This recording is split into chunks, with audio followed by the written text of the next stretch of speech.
السلام علیکم ورحمۃ اللہ وبرکاتہ۔ لک الحمد یا اللہ، الصلاۃ والسلام علیک یا رسول اللہ۔ اما بعد، اعوذ باللہ من الشیطان الرجیم، بسم اللہ الرحمن الرحیم۔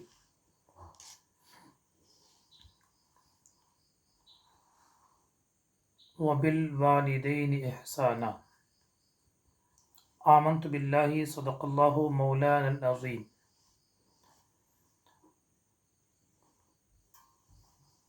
یہ سوچ کر ماں باپ کی خدمت میں لگا ہوں،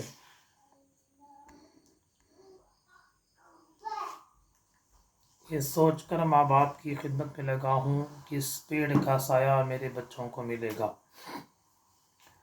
اللہ رب العزت ہمیں اپنے والدین کی قدر کرنے، ان کا احترام کرنے، ان کی عزت کرنے اور کما حق ہو ان کا حق ادا کرنے کی توفیق عطا فرمائے۔ والدین کے حوالے سے تاجدار عرب و عجم شفیع المذنبین صلی اللہ علیہ وسلم ارشاد فرماتے ہیں کہ تیرے ماں باپ تیری جنت بھی ہیں اور وہ تیری دوزخ بھی ہیں۔ آگے شفیع المذنبین صلی اللہ علیہ وسلم کا قول ہے، جس پر ماں باپ راضی ہیں اس پر اس کا خدا اور اس کے رسول بھی راضی ہیں، اور جس پر ماں باپ ناراض ہیں اس پر اللہ بھی ناراض ہے اور اس کا رسول بھی ناراض ہے۔ تاجدار مدینہ صلی اللہ علیہ وسلم ارشاد فرماتے ہیں، ان اکرم الذنب ان یسب الرجل لوالدہ، کہ سب سے بڑا گناہ یہ ہے کہ آدمی اپنے والدین کو گالیاں دے۔ صحابہ کرام نے پوچھا، یا رسول اللہ صلی اللہ علیہ وسلم، کیا کوئی ایسا بیٹا بھی ہے جو اپنے والدین کو گالیاں دے؟ تو تاجدار مدینہ صلی اللہ علیہ وسلم ارشاد فرماتے ہیں کہ تم فلاں کو گالیاں دو، تم اپنے کسی دوست کے والدین کو گالیاں دو، جواب میں وہ تمہارے والدین کو گالیاں دیتا ہے، تو گویا تم خود اپنے والدین کو گالیاں دلانے کے ذمہ دار ہو۔ اس لیے ہمیں ان کے حوالے سے، والدین کے حوالے سے کافی محتاط رہنا چاہیے۔ جیسا کہ حضرت موسیٰ علیہ السلام کے 2-3 واقعات میں آپ کو سنا چکا ہوں۔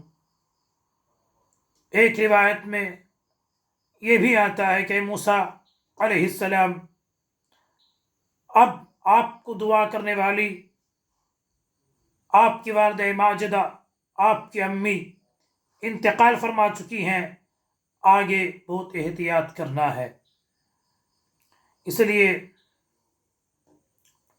دنیا میں بہت سارے بعض لوگ ایسے ہیں جن پر اللہ کی لعنت ہوتی ہے، لکھا ملعون ہے وہ جس نے اپنے باپ پر لعنت کی، ملعون ہے وہ جس نے اپنی ماں پر لعنت کی۔ کہتے ہیں جو اپنے والدین کو گالیاں دیتا ہے، تاجدار مدینہ صلی اللہ علیہ وسلم فرماتے ہیں کہ وہ ملعون ہے۔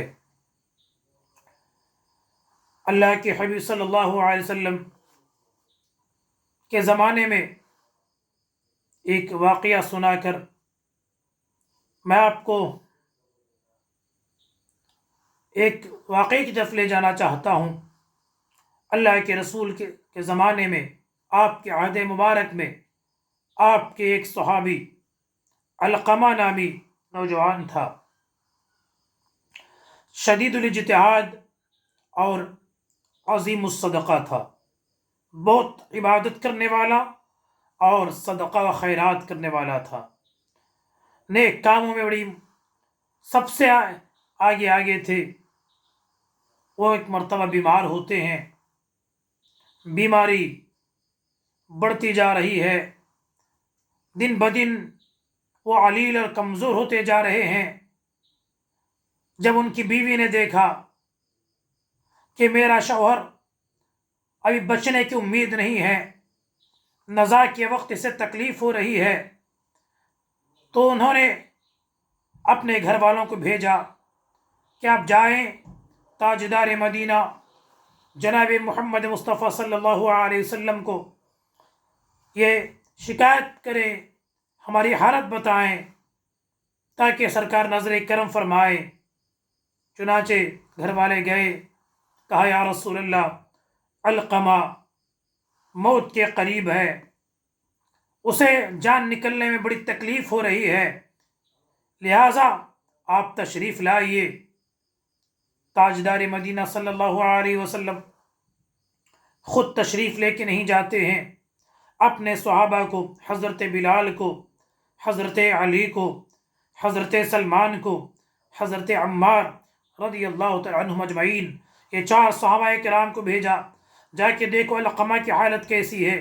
یہ 4 صحابہ جب علقمہ کے گھر پہنچے، دیکھا تو حالت بڑی نازک ہے، دنیا سے وہ رخصت ہونے ہی والے ہیں۔ صحابہ کرام نے بھانپ لیا کہ اس کی روح قبض ہونے والی ہے، تو آگے بڑھ کے فرماتے ہیں علقمہ پڑھو لا الہ الا اللہ۔ کیوں؟ اس لیے کہ تاجدار مدینہ کا قول ہے جس کا آخری کلمہ لا الہ الا اللہ ہو وہ جنت میں داخل ہوتا ہے۔ اس لیے صحابہ کرام نے ان کو کلمے کی تاکید کرتے ہیں، تلقین کرتے ہیں۔ صحابہ کرام کا بیان ہے علقمہ ساری باتیں تو کر لیتا ہے لیکن زبان پہ کلمہ نہیں آتا ہے، کلمے کے لیے ان کی زبان کلمہ ادا نہیں کر پاتی ہے۔ یہ دیکھ کر صحابہ کرام سمجھ لیتے ہیں یہ ہالک ہے، یہ ہلاک ہونے والا ہے۔ چنانچہ صحابہ کرام نے مشورہ کیا، بڑا نازک وقت ہے، حضرت بلال کو بھیجا، جاؤ علقمہ کی اس نازک حالت کی خبر تاجدار مدینہ کو پیش کرو۔ حضرت بلال سرکار کی بارگاہ میں آ کے عرض کرتے ہیں یا رسول اللہ صلی اللہ علیہ وسلم، آپ کے غلام علقمہ کی حالت بڑی نازک ہے، وہ دنیا سے رخصت ہونا ہی چاہ رہے ہیں، ان کے انتقال کا ٹائم قریب ہے، لیکن زبان پر کلمہ نہیں آ رہا ہے۔ غیب جاننے والے آقا صلی اللہ علیہ وسلم حضرت بلال سے فرماتے ہیں کیا علقمہ کے والدین ہیں؟ حضرت بلال کہتے ہیں والد صاحب کا تو انتقال ہو گیا ہے، بوڑھی ماں رہتی ہیں۔ تاجدار مدینہ فرماتے ہیں جاؤ علقمہ کی ماں کے پاس جا کر میرا سلام کہو، اور اسے کہنا اگر وہ میرے پاس چل کے آ سکتی ہیں تو آئیں، اگر نہیں آ سکتی ہیں تو میں خود ان کے پاس آؤں گا۔ حضرت بلال علقمہ علقمہ کی والدہ کے پاس گئے، سرکار کا سلام پیش کیا، فرماتے ہیں سرکار نے آپ کو یاد فرمایا ہے، اگر آپ آ سکتی ہیں تو آئیے، ورنہ سرکار خود آپ کے دولت خانے پر، آپ کے غریب خانے پر تشریف لائیں گے۔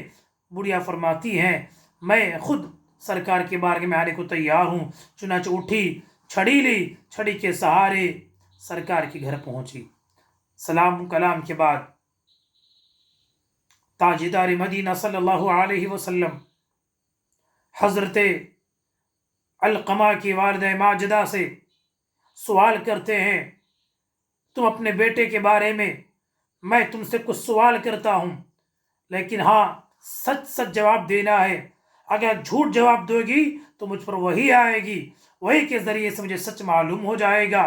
علقمہ کی والدہ ماجدہ نے کہا میرا بیٹا بہت عبادت کرنے والا ہے، صدقہ و خیرات کرنے والا ہے۔